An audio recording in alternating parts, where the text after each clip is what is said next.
Who is the founder of Christianity?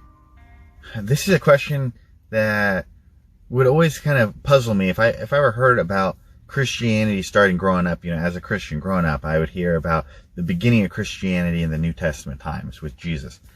But I would always think that was kind of an unusual way to look at it. I always thought, well, is Christianity really beginning in the New Testament? Isn't the Christianity of the New Testament, isn't that just sort of a continuation of the Jewish faith of the Old Testament? Isn't it all one long thing? Is there really a new beginning? But setting that aside, if we consider the New Testament time a new beginning, well, who's the new beginner, I guess? Who took the Old Testament Jewish faith and transformed it into what we now call Christianity?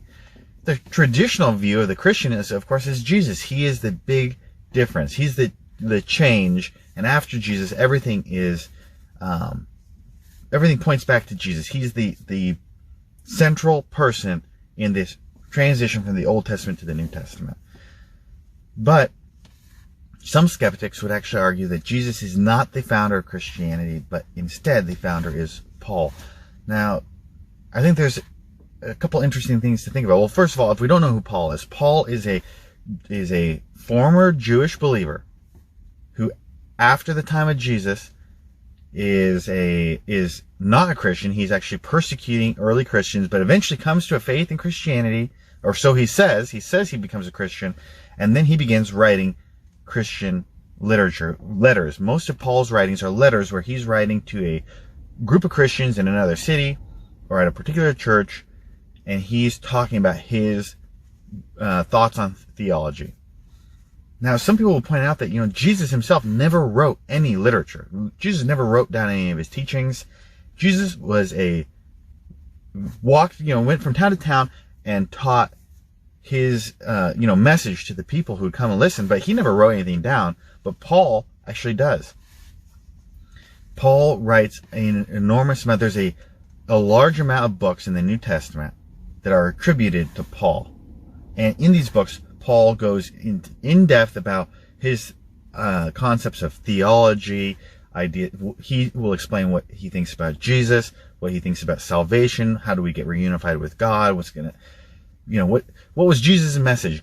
Paul is trying to explain, he says he's trying to explain the message of Jesus to these new believers.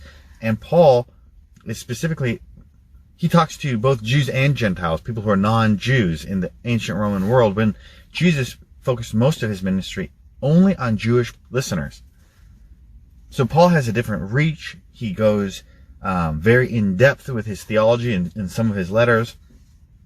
So is Paul the real founder of Christianity? There's kind of two ways that maybe a skeptic might argue. One would be to say that, well, Jesus, most scholars will accept that Jesus was a historic person. He really lived. And so people will say, well, maybe Jesus lived. Even if he did live, though, he had potentially just a small amount of teachings. He's working within this system of Judaism. So he's just another Jewish teacher. And then Paul comes along and kind of twists Jesus' words or adds to Jesus' theology and creates Christianity as something totally separate, something that Jesus never intended it to be. And then I think another skeptical perspective might even be to say, well, Jesus actually never even lived, let alone said all the things that the Gospels say he said, but instead Paul comes along and creates this religion out of whole cloth, and then everybody's ideas about Jesus come from what Paul is saying first. Paul writes about Jesus first, and then later people believe that this guy Jesus lived. So how can we address this? Is this true? What is Paul's actual influence? Now, Paul himself in his letters says that he's simply following a tradition, that Jesus taught this stuff, and he's just trying to communicate what Jesus taught to this next generation of believers. But that's kind of what you might say if you were trying to make up a religion about a guy that either didn't live, or you're trying to kind of blow it out of proportion what this real guy talked about. So I think Paul's statements alone might not be enough. But Paul, if you took him at his word, does not say he's the founder. He says he's just communicating Jesus' teachings. But I think there is some reasons that we can look at to say that Paul is likely not the founder of Christianity. In fact, that he likely adds little to nothing new to the religion of Christianity. The historical nature of Paul is not really doubted. There's almost universal acceptance that Paul is a real historical person, and he's writing very early. Many scholars will accept that 1 Corinthians may be Paul's earliest work. It's a letter to the church in Corinth, and that this is written in the early to mid 50s, maybe around 53 AD. So about 20 years after the time of Jesus, after Jesus is crucified, 20 years later, Paul is writing what is potentially the first Christian document, or at least the first surviving one, the earliest document we can read today. But in 1 Corinthians, Paul is writing to a church out, in Corinth, to a group of Christians that already exists. And Paul's talking to them about a religion that they already share in common. He's talking to them about basic religious principles, things that many of the people who he's writing to already believe. And he even quotes in 1 Corinthians what appears to be a early Christian creed, something that might have been like a mantra or something that was taught in churches. He actually quotes it in this letter. So we know that if Paul's writing in the early 50s, that Christianity must exist in some form prior to that, and that a lot of the things that he's writing to at this time in the 50s are simply documenting pre-existing beliefs held by a pre-existing group of people. This is pretty early. That means there's not a lot of time between Jesus' supposed life and teachings and the time that Paul is writing.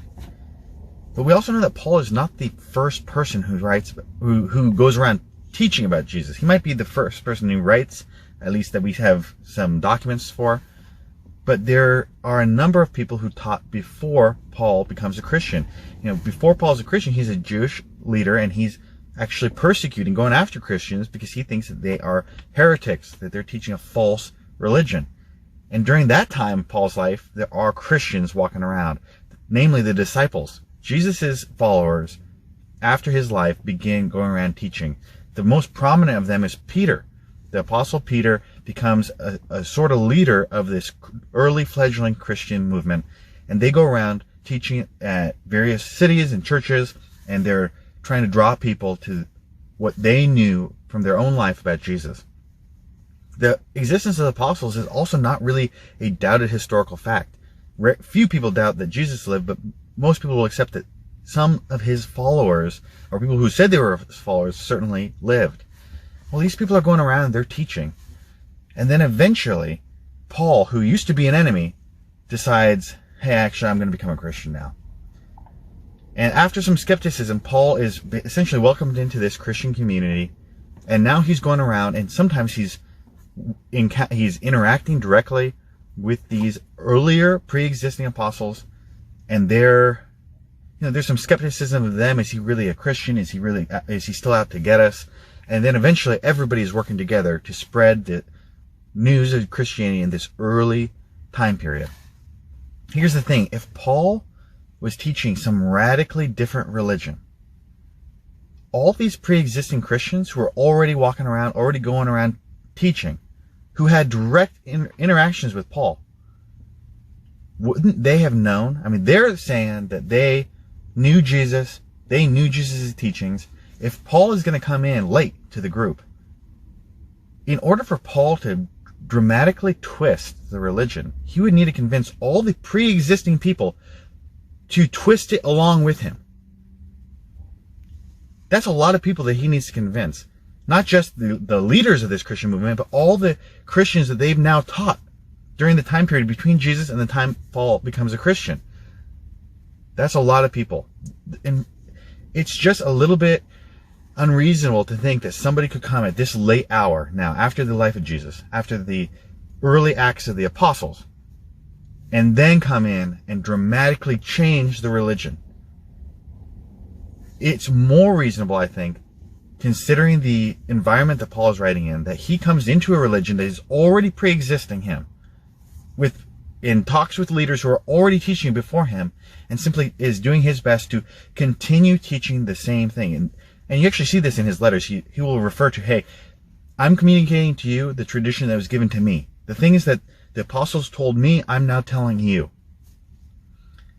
Paul is not a founder of Christianity. He may be one of, if not the most vocal, most influential people in those early years after Jesus. And obviously a lot of our New Testament was composed by him.